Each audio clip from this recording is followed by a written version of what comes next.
The medical advocacy program that we developed at Elder Services is a program where we utilize volunteers and we train them on medical issues.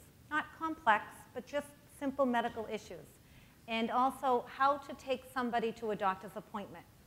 It's a little bit different because the need arose out of what we saw was that people we could get them transportation. Case managers and nurses could order up transportation, but our elders couldn't get down that flight of stairs and into the taxi or into the transportation.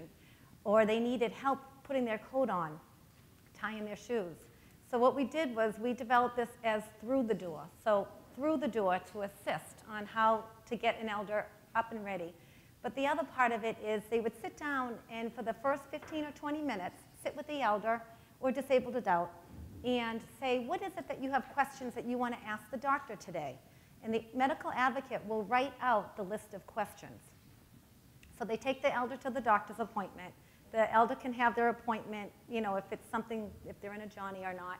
And then usually the doctor will call in the medical advocate.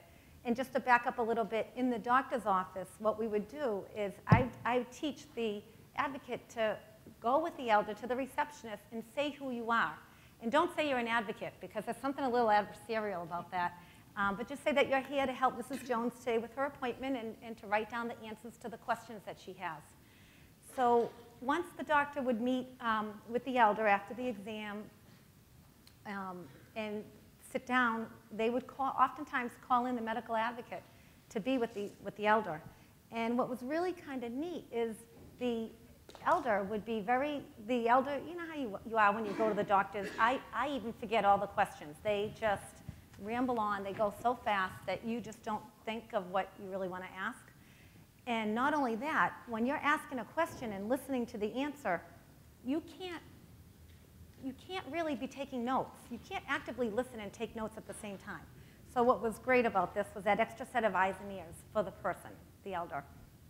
So that the person, the elder, the medical advocate, would write down all the answers to the questions, and we even taught them how to be a little assertive and how to say, well, remember, Mrs. Harden, you wanted to ask the doctor, tell her about the pain in your stomach, and really just help the elder to ask, to remember, not to take over, never to take over, just to coach and empower the elder, never to take over for them. What we found was that the doctors really liked to have this extra set of eyes and ears because they knew that this person was going to come home with the correct instructions. And the nurses in the doctor's offices found that by doing so, by having this extra person, there were less follow-up phone calls about what to do.